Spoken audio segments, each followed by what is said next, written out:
So first of all a very good morning to all of you. विद्यार्थी मित्रांनो, आज आपण मॅथमॅटिकल लॉजिक या चॅप्टरची सर्वात फर्स्ट एक्सरसाइज आणि इझी एक्सरसाइज स्टार्ट करणार आहोत. तर ती एक्सरसाइज स्टार्ट करायच्या आधी तुम्ही हेडिंग टाका टाइप्स ऑफ स्टेटमेंट.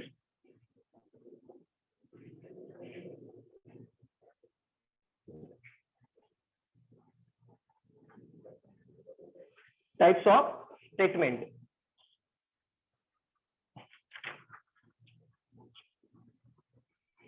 ओके.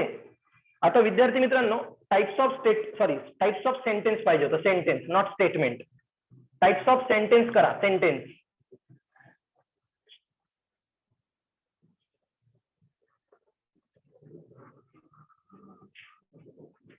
लिहा. First order. ORDER order. Number 2 request. Number 3 interrogative. Number 3 interrogative. Number 4 open. Number 4 काय? ओपन. आता इकडे लक्ष द्यायचं. आता पहिले म्हटलं मी ऑर्डर. जर तुम्हाला एखादा ऑर्डर दिला गेला क्लोज द डोर, तर हा काय झाला? ऑर्डर झाला. हे एक सेंटेन्स झालं, हे स्टेटमेंट नाही झालं. हे काय झालं? एक सेंटेन्स. तुम्हाला फक्त ट्रू आणि फॉल्स म्हणजे जी ट्रूथ व्हॅल्यू येणार, एक तर ट्रू येणार किंवा फॉल्स येणार. ही ट्रूथ व्हॅल्यू फक्त आपण स्टेटमेंटचीच लिहू शकतो. कशाची लिहू शकतो आपण? फक्त स्टेटमेंटची ट्रूथ व्हॅल्यू लिहू शकतो. सेंटेन्सची आपण ट्रूथ व्हॅल्यू लिहू शकत नाही. जसं मी म्हटलं क्लोज द डोर, तर हे ट्रू येणार का फॉल्स येणार? सांगू शकतो का? चला नेक्स्ट म्हटलं मी the area of square is side square. काय बोललो मी? The area of square is, असते ना फॉर्म्युला. एरिया ऑफ स्क्वेअरचा फॉर्म्युला काय आहे? मग याची व्हॅल्यू मी जे बोललो ते ट्रू आहे का फॉल्स आहे? मग जे स्टेटमेंट असते हे स्टेटमेंट झालं, तर आपण याचीच ट्रूथ व्हॅल्यू लिहू शकतो. जर मी म्हटलं please give me a pen, please give me a pen, तर मला सांगा याची ट्रूथ व्हॅल्यू लिहिता येणार का? मग हे काय झालं? रिक्वेस्ट. काय झालं? रिक्वेस्ट. समजत आहे का मी काय बोललो तर? Yes or no? त्यानंतर आणखी जर मी क्वेश्चन विचारला, एखादा क्वेश्चन जर विचारला by chance, do you like mathematical logic, do you like mathematical logic, तर हा काय झाला? माझा एक क्वेश्चन झाला. हे झालं इंट्रोगेटिव्ह सेंटेन्स. म्हणजे मला फक्त हे म्हणायचं आहे का जे आपल्याला सेंटेन्स दिले असतात त्याची आपण ट्रू किंवा ट्रूथ व्हॅल्यू लिहू शकत नाही. तर ज्याची आपण ट्रूथ व्हॅल्यू लिहू शकत नाही तिथं फक्त आपल्याला एवढंच लिहावं लागते, it is a open sentence, it is a order, it is a request. समजत आहे मी काय बोललो तुम्हाला तर? Yes or no? मी डायरेक्ट एक्सरसाइज घेतो, ऑटोमॅटिकली तुम्हाला आयडिया येणार. Write down. हेडिंग टाका exercise 1.1. Exercise 1.1. Write down question. State which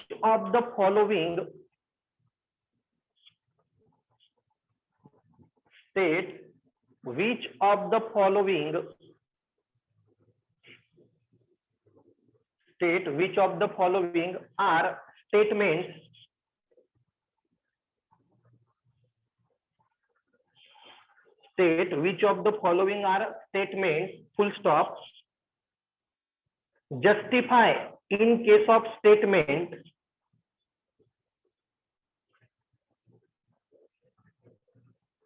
Justify in case of statement. State its truth value. State its truth value. लिहिलं बेटा? State its truth value. Yes or no? Okay. तर तुम्हाला identify करायचं आहे statement आहे का, आणि जर ते स्टेटमेंट असणार, काय असणार स्टेटमेंट, तर त्याची तुम्हाला ट्रूथ व्हॅल्यू सुद्धा नोट करायची आहे. Write down first question. 5 + 4 = 13. पहिले काय लिहिलं मी, 5 + 4 = 30. सगळं तुमच्या डोळ्यापुढेच आहे. 5 + 4 पण दिला आहे आणि इक्वल टू किती देऊन आहे 13. 5 + 4 = 13 होते का, किती होते, तर हे स्टेटमेंट आहे. 5 + 4 = 13 कारण सगळे आपल्या डोळ्यासमोर आहे, स्टेटमेंट आहे. बट हे ट्रू आहे का फॉल्स आहे, याच्या खाली आन्सर मध्ये लिहा, it is a statement which is false. It is a statement which is false. लिहिलं, it is a statement which is false, full stop. त्याखाली hence the truth value is your. Hence the truth value is your.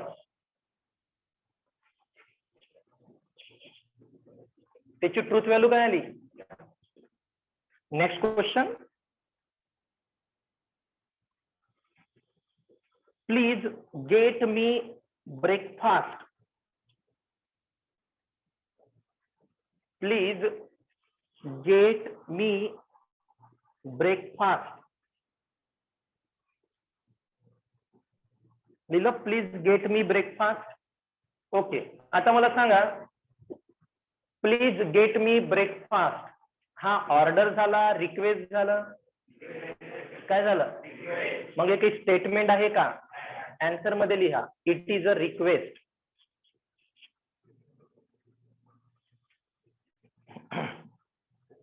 It is a request, hence it is not a statement. It is a request, hence it is not a statement. आणि विद्यार्थी मित्रांनो, स्टेटमेंटच नाही आहे तर याची true किंवा false value येणार का, समजत आहे मी काय म्हणत आहोत. Next question. x - 3 = 14. x - 3 = 14. लक्ष द्या इकडे. आता या x मध्ये कोणती व्हॅल्यू येणार आहे आपल्याला माहित आहे का. अरे x मध्ये कोणती व्हॅल्यू येणार आहे माहित आहे का. जसं इथं x फिक्स होतं का नाही, पण इथं x - 3 = काय म्हटलं 14. म्हणजे तुम्ही तुमच्या मताने इथं व्हॅल्यू पुट करू शकता कोणत्या यंत्रणासाठी. तर हे काय झालं, ओपन. काय झालं, ओपन सेंटेन्स. काय झालं, जेव्हा एखादी व्हॅल्यू मिसिंग असते आणि ती फाइंड आउट करायची असते त्याला काय म्हणतो आपण, ओपन सेंटेन्स. लिहा, it is an open sentence.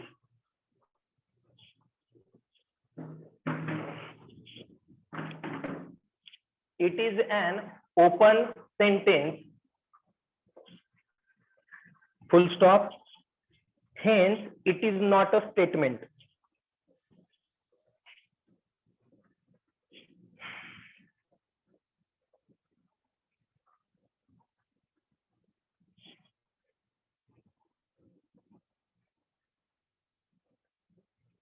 समजत आहे विद्यार्थी मित्रांनो. Next,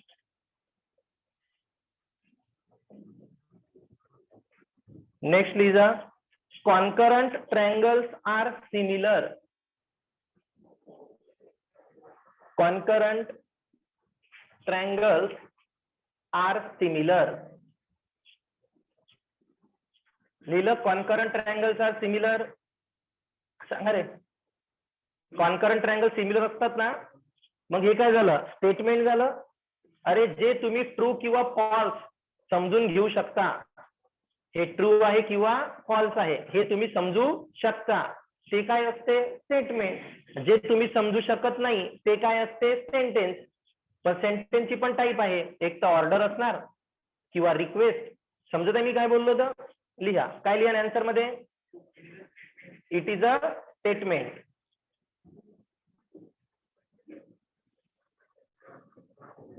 It is a statement which is true का false? It is a statement which is true. It is a statement which is true. त्या खाली hence the truth value is, hence the truth value is t. Next,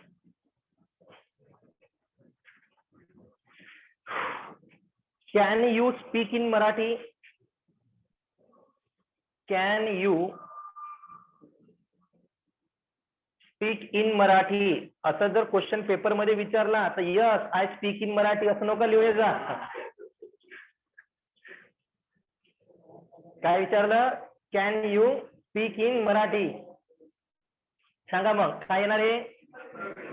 question विचारलाय तुम्हाला, काय लिहिण मग? It is a interrogative sentence.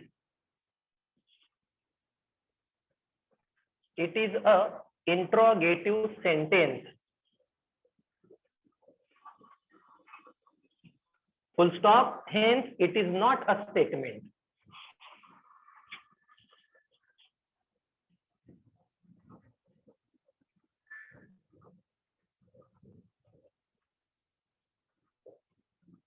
एकदम simple आहे ओळखणं. Order दिला तर ऑर्डर, रिक्वेस्ट असली तर प्लीज शब्द येतेच, क्वेश्चन विचारला तर समोर क्वेश्चन मार्क येतेच, आणि काहीच जर नाही सुचलं तर ते डायरेक्ट ओपन सेंटेन्स. बरोबर? लिहा. It rains heavily. It rains heavily. आता मला सांगा, इट रेन्स हेविली म्हणजे काय होतं रे? पुष्कळ पाऊस. बरोबर? It rains heavily. तर मला सांगा, इट रेन्स हेविली हे काय झालं? नाही ना, ऑर्डर झाला. इट रेन्स हेविली ऑर्डर कुठे झाला? ओपन. किती पाऊस पडणार आहे आयडिया आहे का? नाही. लिहा इट रेन्स हेविली. लिहा it is an open sentence.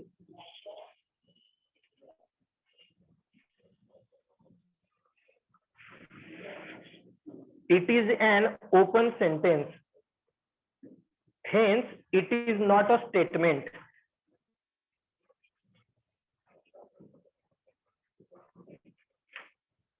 Hence, काय लिहिलं? It is not a statement. पुढं next question.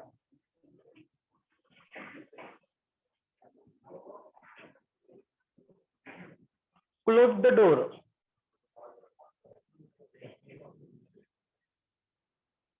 Close the door. काय लिहा? It is an order. Hence, it is not a statement. अरे समजून आली का exercise?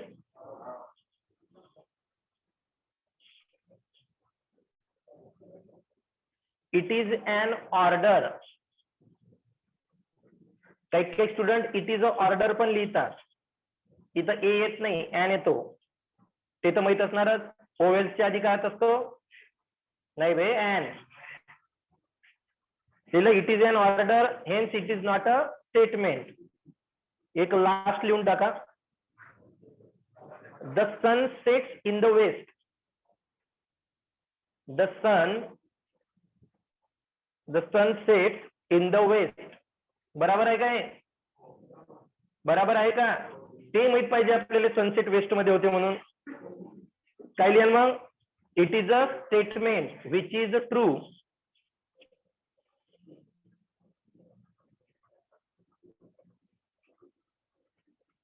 It is a statement which is true. Hence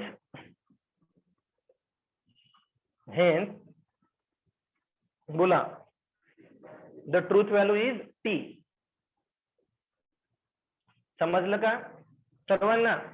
okay. लिहा second question. Write the following compound statement.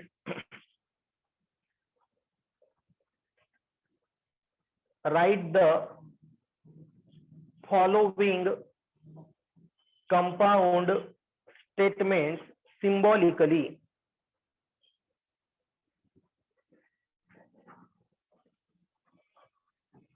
लिहिलं का? Write the काय लिहिलं? Following compound statement symbolically. म्हणजे तुम्हाला स्टेटमेंट दिलं आहे ते तुम्हाला कशा प्रकारे लिहायचं आहे? सिम्बॉल. सिम्बॉल म्हणजे उलटा व्ही अँड, उलटा व्ही, व्ही ऑर. कंडिशनल असलं तर इफ देन, बाय कंडिशनल असलं तर if and only if. Yes or no? Right down first. Nagpur is in Maharashtra. Nagpur is in Maharashtra and Chennai is in Tamil Nadu.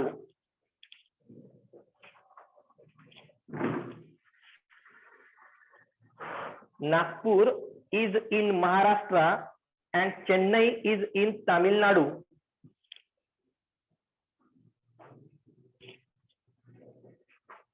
चला solution कडे लक्ष द्या सर्वांनी. First let P is 2. काय होणार? Nagpur is in, पूर्ण लिहाल, Nagpur is in Maharashtra. And Q is 2.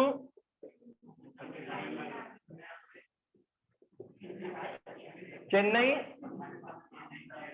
Is in Tamil Nadu. Nagpur is in Maharashtra and Chennai is in, मग त्या खाली सिम्बॉलिकली. हा सिम्बॉलिकली काय होणार? P and Q. झालं answer. Right down. Hima Das win gold medal. Hima Das win gold medal if and only if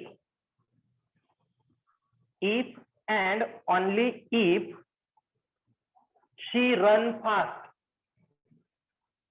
If and only if she run fast. आणि board कडे लक्ष द्या केअरफुली. पहिले काय म्हटलं? हिमा दास विन गोल्ड मेडल. सर्वांनी लक्ष द्या रे. पहिलं सेंटेन्स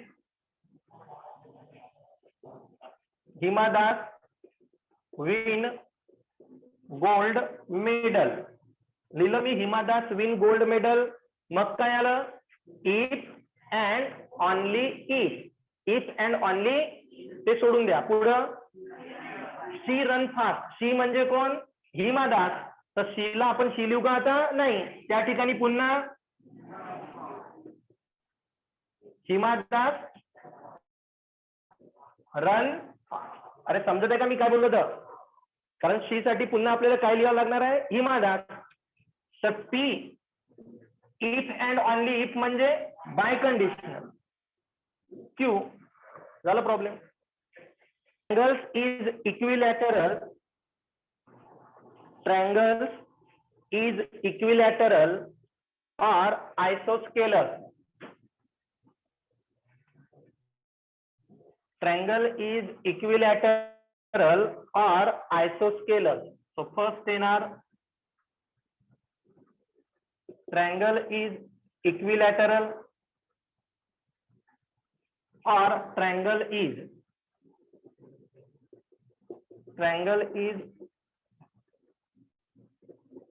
isoscalar.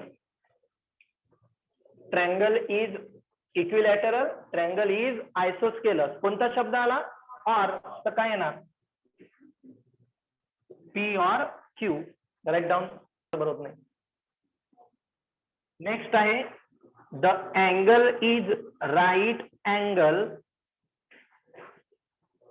काय लिहिलं? The angle is right angle if and only if. If and only if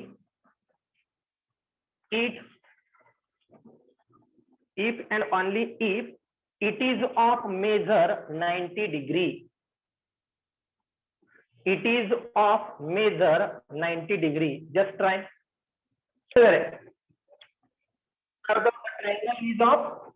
The triangle is right angle. म्हणजे P येणार the triangle is right angle. The triangle is right angle if and only if it is measure of 90. तर it is म्हणजे काय? The triangle. It is म्हणजे आपण आता angle पण लिहू शकतो. द अँगल इज किती? The angle is 90 degree. So P biconditional. Any doubt? हे खूप महत्वाचं आहे. सिम्बॉल खूप महत्वाचा आहे.